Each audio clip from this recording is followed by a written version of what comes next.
Welcome back to Rowdy Rings. I'm Rowdy. It's been a while. I've had a lot going on. Had to make a few changes to some things with the channel because of the elites. I picked up a strike or two, so I had to change the focus on some things I was doing and stuff like that. I also had a pretty bad upper respiratory infection. Had to deal with that. Got it done with and back to work. Was doing good, enjoying myself, and I started up again. But instead of a relapse, it turned out that I had COVID. Hello, Delta variant, which I've still got.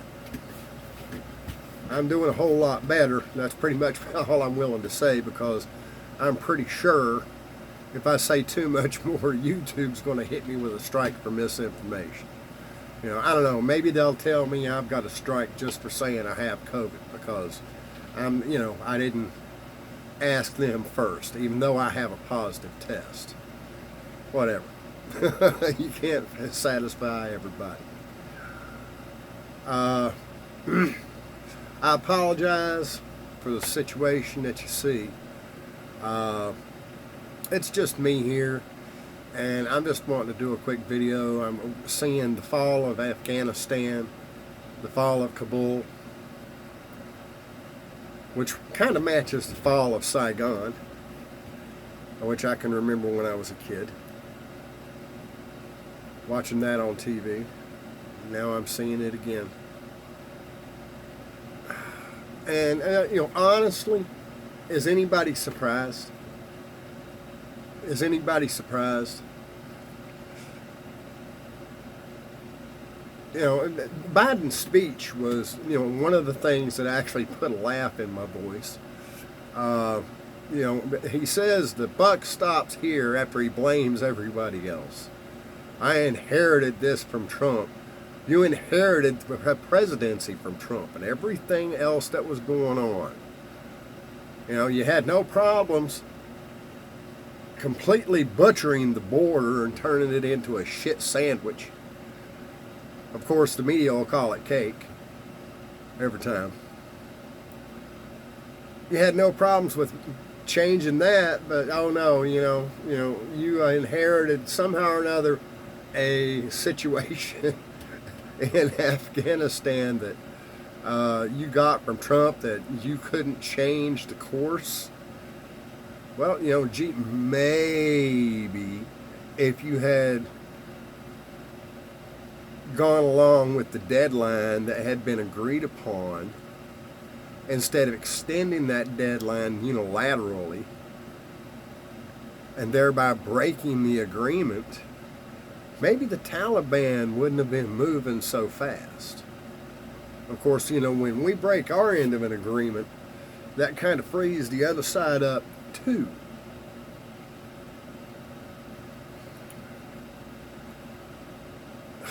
Biden could fuck up a wet dream. He could. And I'm not making light of the Afghanistan Kabul situation. It's horrible. It's unfortunate. And it's also unforgivable. But now, one thing I want you to remember, and this is my opinion, okay? Certainly not something I'm going to claim as fact. I'm not there. I'm also not in the Biden administration. Thank God. When your entire focus in the world is screaming about white supremacy and critical race theory and racists and spewing hate, and you've made your entire focus in the military into wokeness and hunting out white supremacy. Ask General Milley, he's the one that said it was a good thing. And you have the LGBTQ flag flying above the embassy in Kabul. Boy, that's bright. Yeah, smooth move. Especially when you know that the Taliban's watching and coming in. Just brilliant. Not that I don't have any problems with LGBTQ, ABCD3. I don't, whatever. I don't have a problem with any kind of people. But you also don't bait a bulldog. And that brought people under threat. They were focusing on programs like critical race theory and equity for Afghan trainees, even at this late stage. What do you want to bet? This is my opinion now, but what do you want to bet that they were so embedded in what was going on with critical race theory and hunting out evil racism and white supremacy, that when it came time to start deploying troops back, that they were trying to pick and choose so they wouldn't disrupt people's training, and somebody finally said, cut the bullshit, their real job is ready to be done, go. I will guarantee you that's what the delay is. And if they look and they dig, that's what they're going to find, is it was incompetent leadership because they were prioritizing everything but the military's job. Guaranteed. I'd bet money on it. Do I have any proof? No. I don't have any at all. I don't even have any evidence other than what I see and the fact that I'm retired from the military. So I recognize military hubris. And trust me, General Miley is just as full of hubris as they come.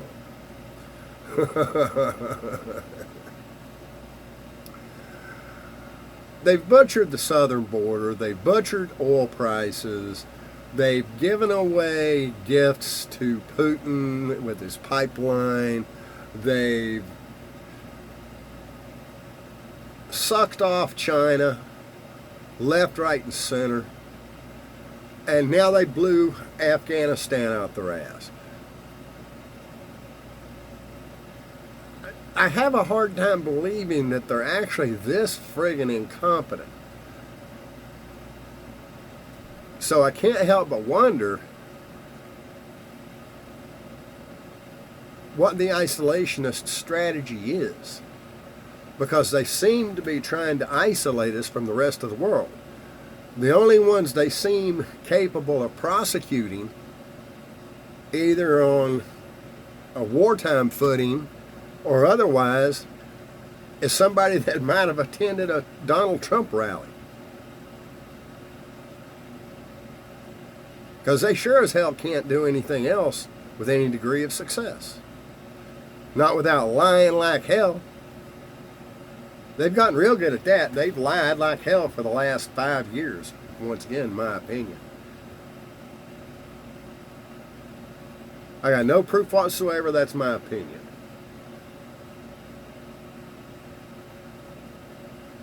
Your mileage might vary, but I'll trust mine. I saw one story, I can't help but wonder if it's true, about them overhearing Kamala screaming, "You're not going to hang this shit on me," or "They're not going to hang this shit on me." I would love to know if that's true. That's just out in the air. I don't know. If somebody knows for sure, go ahead and mention it in the comments. I'd be interested in hearing about it. I don't know. I guess we should feel fortunate that Biden came back from Camp David and interrupted his vacation to make a statement. Of course, in this statement, like I said, he claims that he's the president and the buck stops with him after he blamed everyone else. He blamed the Afghanis, he blamed Donald Trump, everyone but himself.